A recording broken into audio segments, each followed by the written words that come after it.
먼저 첫 번째로는 번호별 범주와 암기법입니다. 또 중요한 거, 선후 관계가 또 중요하단 말이에요. 그러면 사료 보는 방법을 궁금해 하시는 분들도 있을 것 같아요. 그리고 여기에 아까 사료에서 나왔던 기한부 신고제 있었잖아요. 그러면 이 부분을 키워드로 해서 고려시대 때는 철하고 대형 불상이 유행했어요. 이럴 때 어떤 철불이 유행했느냐, 이러한 사화를 보았을 때 백성들은 어떤 생각을 하나요? 걱정할 수밖에 없죠. 임꺽정의 난 발발합니다. 먼저 헷갈리는 문제 찍는 방법, 바로 지금 시작합니다. 안녕하세요. 이번에 70일 한국사 능력 검정시험 심화 1급에 88점으로 합격한 배솔이라고 합니다. 이건 저의 시험지이고요. 여러분께 저의 72회 한능검 합격 후기와 저만의 공부 꿀팁을 알려드리고자 영상을 찍게 되었습니다. 우선 제가 한능검에 응시한 두 가지 이유를 알려드리겠습니다. 첫 번째로는 매우 심플하게 저는 역사를 사랑하기 때문입니다. 어릴 때도 Y책으로 공주와 왕자, 한국사 시리즈를 엄청 많이 봤어요. 그런 사랑과 관심이 이어져서 대학교에서 주관한 기업 분석 대회에서도 제가 조선 성균관 유생들의 자치기구인 제회의 장이라는 학생회장 컨셉으로 발표하여 무려 대상을 타기도 했습니다. 저희는 성균관 제회의 사령이 나으셨습니다. 두 번째로는 저희 가치관과도 연결되는데요. 아는 만큼 보이기에 역사를 배우며 지혜를 얻고 미래를 설계하고 싶었습니다. 평소에 전시회와 독서를 좋아하는 저로서는 유래나 어원을 알며 견문을 더욱 넓히고 싶었고,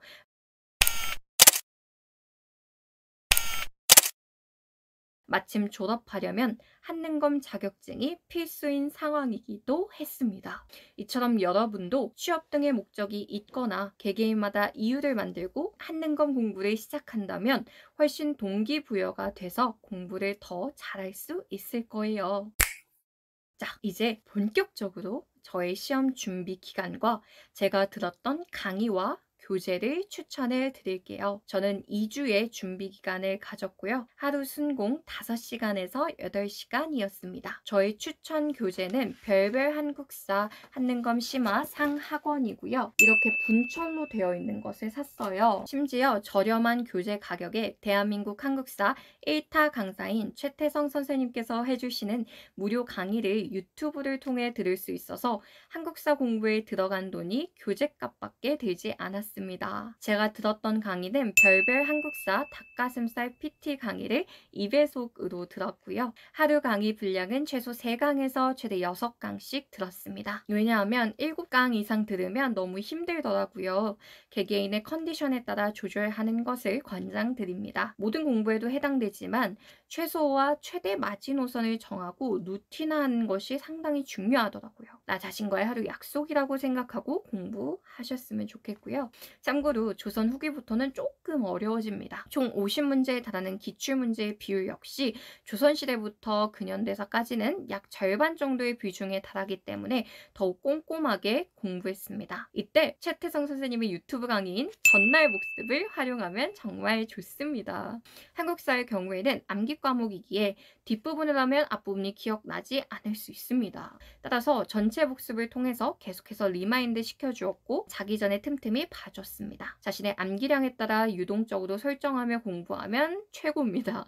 그리고 시험 치기 한 달 전 매주 금요일 10시마다 선생님께서 중간점검 차원에서 해주시는 라이브가 또 있는데요. 공부 꿀팁들도 알려주시더라고요. 최태성 선생님 딱 한 분만 믿고 가면 좋을 것 같습니다. 괜히 다른 많은 시중의 교재를 사면서 돈을 버릴 필요가 없습니다. 그리고 시험 전날 2시간 정도 해주시는 전야제 강의도 매우 추천드려요. 네, 이제 저희 암기 공부 방법을 소개해 드리도록 하겠습니다. 크게 제가 공부한 방법을 유형화해서 4가지로 분류해 보았는데요. 함께 알려드리면서 제가 필기한 것들도 같이 보여드리며 구체적으로 공유해드리도록 하겠습니다. 먼저 첫 번째로는 시대별 흐름 암기법입니다. 교재에 나오는 한국사를 그리다 라는 판서를 익히며 큰 사건별로 1번, 2번, 3번 이렇게 번호로 구분해서 암기해 주었습니다. 일명 번호별 범주와 암기법입니다. 무단통치, 문화통치, 민족통치 이렇게 있어요. 그러면 여기에 1번이라고 적어 놓는 거예요. 1번 잘 안 보이기도 하는데 보이는 걸로 해주셔도 되고요. 2번 그리고 여기에 3번 이렇게 적어 놓는 거예요. 그리고 이런 식으로 별 채우기 다 해줘요. 별 채우기 다 해주고 틀린 것들은 이런 식으로 체크하고 다시 회독할 때 반복해서 보고 그러면 1번, 2번, 3번 이렇게 번호별로 범주화가 완료된 상태죠. 여기에서 또 중요한 거. 선후관계가 또 중요하단 말이에요. 그러면 3.1운동이라는 게 이 사이에 있어요. 이 사이. 이 사이에 있는 것까지도 3.1운동, 문화통치, 대공황, 다음에 민족말살통치 이렇게 일어났다라는 것까지 총체적으로 암기를 해주셔야 됩니다. 저는 한국사를 보다를 보기 전에 1번 무단통치 시대 이렇게 하고 그다음에 여기 2번 이렇게 가로치거나 아니면 2번 이렇게 해서 구분해주고 문화통치 시대 그 다음에 이제 이쪽에 이런 식으로 구분을 해주는 거예요. 그래서 3번 창씨 개명부터는 이제 민족 말살 통치 정책 이렇게 해서 여기에도 보시면 그 용어 사전 있을 때도 수리시설 쌀 단작화 했던 때는 문화통치 시절이다. 이런 식으로 2번 이렇게 해놨어요. 이렇게 하면 보기 훨씬 편하고 그리고 아까 말씀드렸다시피 여기 보면은 대공황 다음에 민족 말살 통치가 나왔잖아요. 3번. 그런 것처럼 여기도 대공황 다음에 3번 민족 말살 통치 나왔다. 요렇게까지 암기해 주었습니다. 사료 보는 방법을 궁금해 하시는 분들도 있을 것 같아서 추가로 알려드릴게요. 1번 시대에 해당하는 사료다. 이 정도 범주화랑 함께 보시고요. 여기에서 태형령이라고 되어 있잖아요. 1910년대에 이 책이 좋은 점이 뭐냐면 기출에 특화된 형광펜으로 칠해서 사료에서 뭘 봐야 될지를 딱 알려줘요. 근데 저는 이것도 사실 조금은 많을 수 있다고 생각을 해서 저는 어디만 보냐면 실제 기출 풀 때도 태형, 조선인의 한해 적용 이것만 보고 아 1번 시대구나, 무단통치 시대구나 하고 체킹하거든요. 그리고 여기도 보시면 이거 다 안 받고 저는 일본어를 보급하는 것을 목적으로 한다. 국어 그리고 보통학교 이것만 보고 아 1번 시대 무단통치 시대구나 하고 체킹 이런 식으로 갔습니다. 또 하나 더 사실 이것도 안 나올 수도 있긴 한데 얘도 안 나올 수도 있고 그냥 이것만 나올 수도 있어요. 근데 이 부분이 가장 중요하기 때문에 여기에다가 체킹을 했어요. 조선 총독이 정하는 기간 내에 이 부분하고 신고해야 한다. 신고 이 키워드만 사용도 똑같이 마찬가지로 조선 총독의 허가 회사의 해산을 명할 수 있다. 이 정도 키워드만 체킹해주세요. 그래서 핵심 키워드가 무엇인지 어떤 시기인지를 파악하는 것이 중요하다라고 말씀드리고 싶습니다. 그리고 이제 한국사를 읽다 같은 경우에는 어떻게 공부를 했냐면 이제 1번, 2번, 3번 범주화 했다. 이렇게 이 별 채우기 한 이후에 해도 되긴 하는데 저는 약간 이것만 보고 어떻게 번호를 구분해야 될지 모르겠어 하는 때가 좀 더 많았거든요. 특히 뒷부분으로 갈수록 복잡해져서 그래서 저는 이걸 먼저 오히려 보고 번호 범주화를 할 때도 있었던 것 같아요. 예시로 38강 쪽 보면 이거 어떻게 구분해야 되지? 번호를 어떻게 구분해야 되지? 감이 잘 안 올 수도 있잖아요. 그럴 때는 넘어가서 한국사를 읽다 가서 여기 8.15 광복 직후의 한반도 내 동향. 여기 보면 1번 광복 직후 국내 정치 세력 동향 있구나. 그리고 2번 모스크바 3국 외상회의구나. 그리고 여기 3번 유엔의 결정 있구나. 그리고 4번 6.25 전쟁 있구나.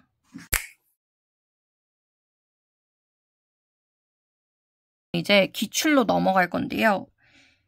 사실 교재가 너무 꼼꼼하게 나와서 이렇게 1937년, 1924년 이런 식으로 좀 나와 있긴 한데 저의 경우에는 연도까지는 외울 필요는 확실히 없다고 보고 문제별로 10년대, 20년대, 30년대 연대별로 또는 빈출에서 많이 나오는 사건들 있잖아요. 그런 사건들의 선후 관계 정도를 파악해서 암기하는 게 정말 중요하다고 저는 생각을 하거든요. 그래서 그런 것들 체킹하시고 그리고 이제 내가 해독하고 정리하고 싶어요. 그럴 때는 약단로 이용해 주는 거예요. 이거 약단로에서 플러스로 아까 기출 풀면서 몰랐던 부분들 이쪽에 단권화해 주면서 정리해 줬습니다. 그렇게 추가로 적어주면서 계속 암기하면서 외우는 거예요. 이런 식으로. 저는 추가로 다 적어줬던 것 같아요. 여기도 마찬가지로. 그리고 여기에 아까 사료에서 나왔던 기한부 신고제 있었잖아요. 그러면 이 부분을 키워드로 해서 이쪽에 적는 거예요. 저는 토지조사 사업 이렇게 하고 조선총독이 정하는 기간 내까지 적어줬고 그리고 회사령 같은 경우에도 허락받아야 한다라는 사료 안에 있는 키워드 허락 이렇게 동그라미 쳐주면서 강조해서 외워줬어요. 그리고 이제 좀 더 디테일하게 해서 1번, 2번, 3번에 1번, 3번에 2번 소 번호를 또 매겨주는 거예요. 이 과정이 다 끝났으면 전복으로 복습해주고 이에 더해서 림쌤의 10분 역사라는 유튜브 채널과 함께 다시 복귀하면 좋습니다. 두 번째로는 문화 파트 암기법입니다. 이 문화재에서만 보이는 특이하고 특별한 개별 특징들을 암기하는 게 굉장히 중요하거든요. 예를 들어서 고려시대 때는 철하고 대형 불상이 유행했어요. 이럴 때 어떤 철불이 유행했느냐 이것도 엄청 크기도 한데 이게 약간 거무스름한 철색이고 여기에 노란색이 있다. 이렇게 외워졌고 그 다음에 중기에 갔을 때는 약간 거대하진 않아. 왜냐면 왕권이 안정화된 상태거든요. 그래서 영주 부석사 소조 아미타 열의 좌상 이렇게 해서 여기 옆에 화려한 장식이 있다 라고 외우면서 이쪽에 노란색으로 칠해줬어요. 그러니까 특이한 부분들을 더 강조해서 그림 그리면서 암기를 한 거예요. 그리고 부석순의 의상 이렇게 외웠어요. 부석순이라고 그 아이돌께서 계시는데 부석순의 의상이다 해서 이렇게 외우니까 좋더라고요. 그리고 이제 외울 때 약단로 상권에 42페이지부터 맨 마지막 7페이지까지 총체적으로 같이 보면서 외우시면 정말 좋습니다. 먼저 고구려 같은 경우에는 1 사람 1명 이러고 있어. 이렇게. 그리고 백제 같은 경우에는 사람 3명이네. 3명 이렇게 같이 있네. 이렇게. 신라 불상 같은 경우에는 여기 사람 3명 따로 있네. 그래서 이렇게 셋 이렇게 해서 외워주면 구분이 편하고요. 고려 불상 아까도 얘기했죠. 거대하다, 철불이 있을 수도 있다. 그래서 철, 그 다음에 아까 여기 노란색 있다고 했었고 여기도 거대 불상이다. 여기도 거대 불상이다. 천년 암벽을 이용했다. 파주. 여기는 논산. 이런 거 체크. 그리고 건물의 경우에는 석탑, 미륵사지 석탑 긴 거 있고 익산이다.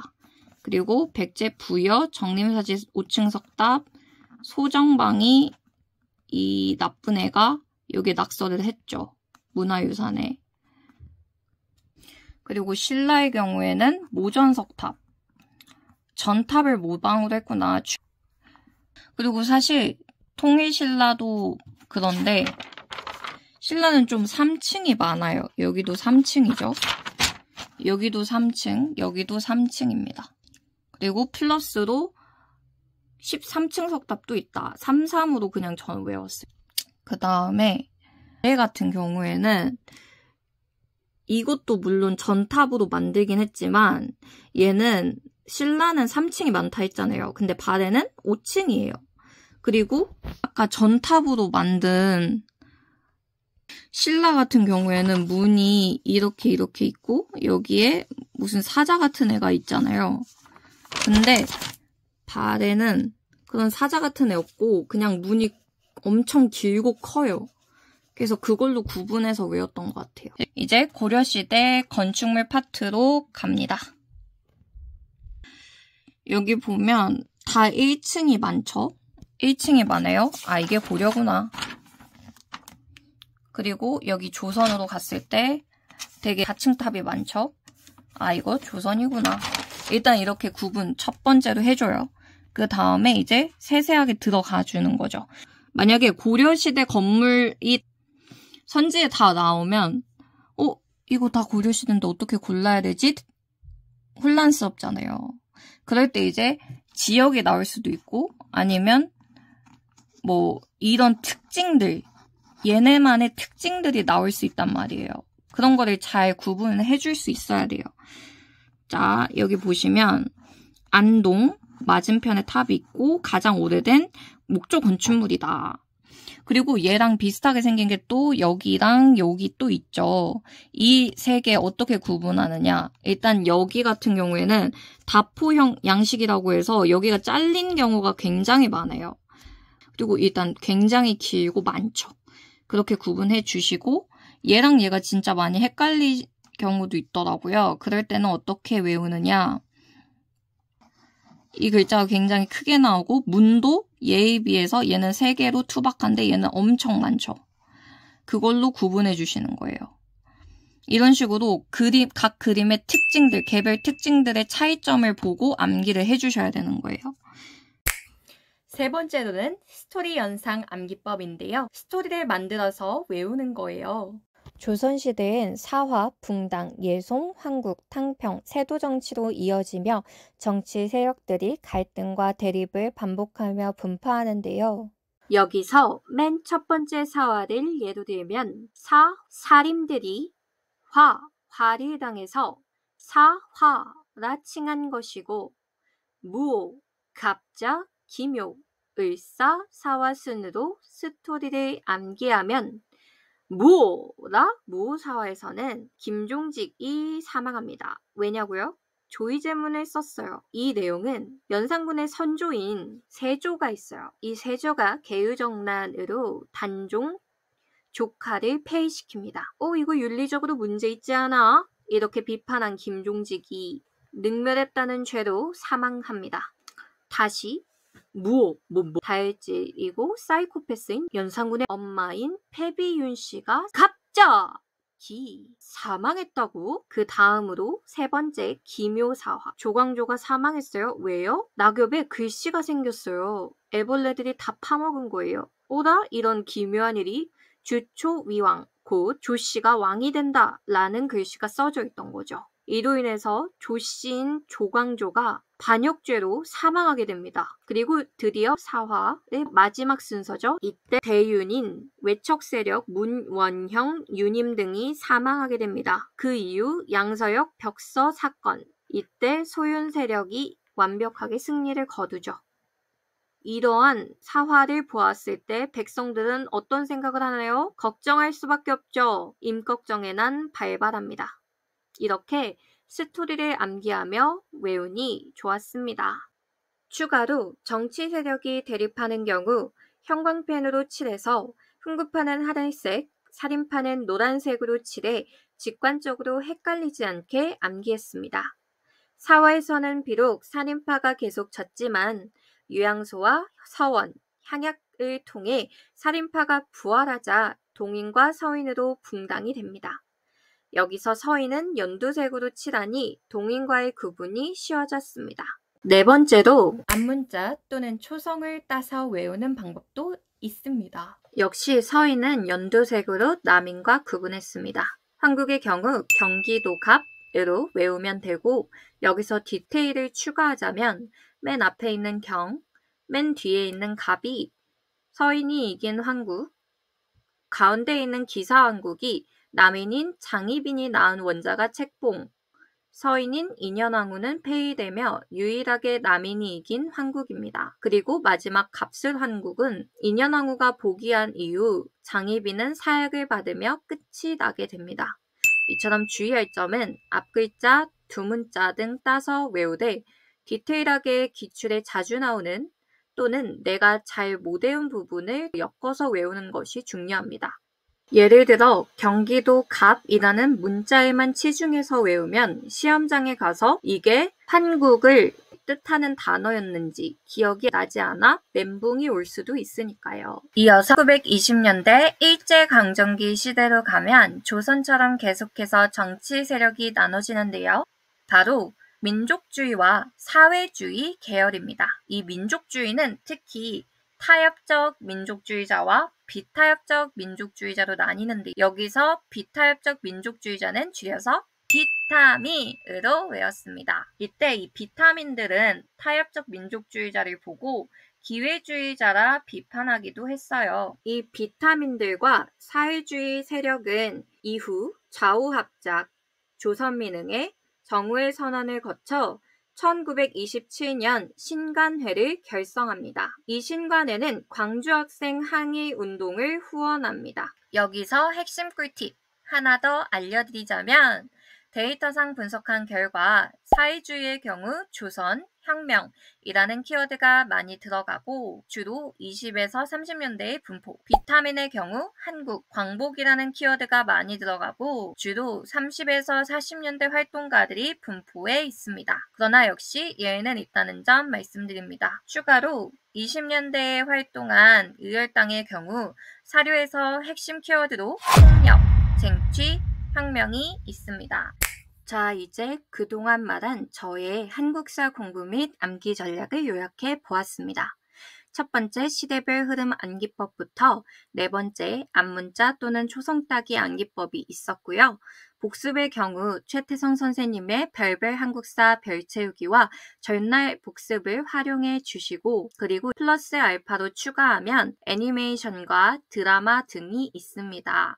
마지막 공부법으로는 한능검 스터디가 있는데요. 스터디하며 일일 공부 계획을 공유하고 공부 페이지를 인증했습니다. 이대로 하라는 말이 아닌 이처럼 차근차근 공부하며 본인에게 맞는 공부법이 무엇인지 찾아나가면 좋을 것 같습니다. 이제 드디어 기출 푸는 방법을 설명드릴게요. 열심히 공부하다 보니 기출을 풀기 시작한 것은 3일 남짓 남았을 때였습니다. 저는 500제를 주문했고요. 흔히들 최소 5회 이상은 풀어야 한다고 말했지만 저의 경우 시간이 너무 부족해 3회까지만 풀었습니다. 그래도 모르는 부분은 정말 제대로 확실히 짚고 넘어가려고 했어요. 큰별쌤의 문제풀이 팁으로는 이렇게 있고요. 저의 경우 전년도 기출을 통해 틈틈이 중간 점검을 계속해서 해주었습니다.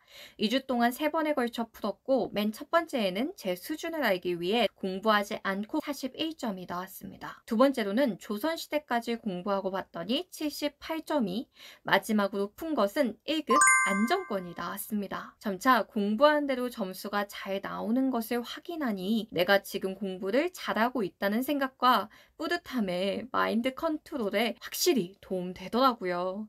시대별로 몇 개 틀렸는지 개수를 세고 확인하는 것이 좋습니다. 별별 한국사 상권의 경우 기출문제가 총 180개 있었는데요. 그 중에서 사에서 고대 시대 10개, 삼국에서 고려 5개, 조선 11개로 26개를 틀렸더라고요.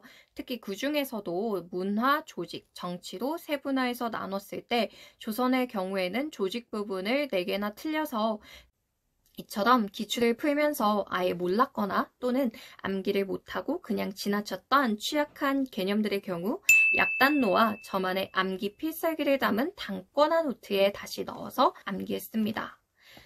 이 단권화를 보시면 위에 보시면 많이 헐어 있죠. 단권화를 하면서 거의 5회독 이상은 했던 것 같습니다. 이렇게 열심히 공부를 하고 저는 시험장에 들어갔습니다. 다음으로는 저의 시험 후기인데요. 헷갈리는 문제 찍는 방법과 공부 시 주의할 점도 함께 알려드리도록 하겠습니다. 저는 6문제를 틀려서 총 88점을 맞았는데요. 2주라는 시간 동안 최선을 다했지만 헷갈리는 또는 아리까리한 문제들이 50문제 중에 10문제 있었습니다.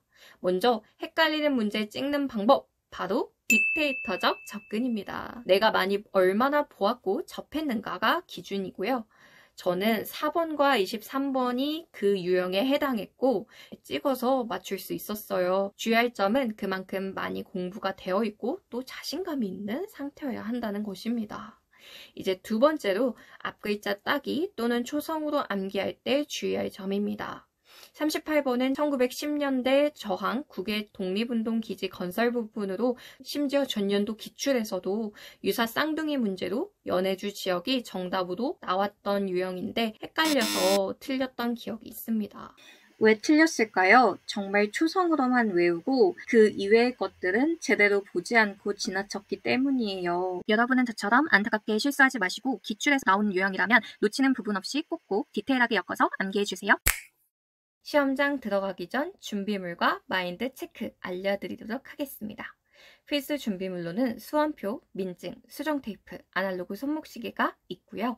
두꺼운 교재를 들고 가면 다 못 볼 수도 있기 때문에 약단노와 단권화 노트 이 2개만 가지고 가서 빠르게 회독하며 외웠습니다. 다 본 후에는 취업 개념 위주로 다시 회독을 반복했습니다.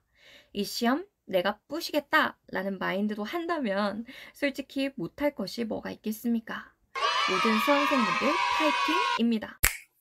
마지막으로 최태성 선생님과 사책을 가고 싶은 이유와 이 영상을 보고 계신 여러분들께 응원의 한마디 드리고 영상 마치겠습니다. 최태성 선생님과 사책을 하며 비슷한 관심사를 가진 사람들과 함께 역사에 녹아진 철학과 이데아를 항유하는 시간을 갖고 싶습니다. 작년엔 이회영 선생님의 기념관에 갔다고 하셨는데 이번엔 어디를 가게 될지 너무 기대가 됩니다. 그리고 한국사를 공부하면서 저 자신의 자존감이 많이 성장하는 계기도 되었습니다. 현재 대학교 4학년이라 진로 고민을 하며 한동안 힘들었는데요. 한국사 공부를 통해 많이 극복할 수 있었습니다.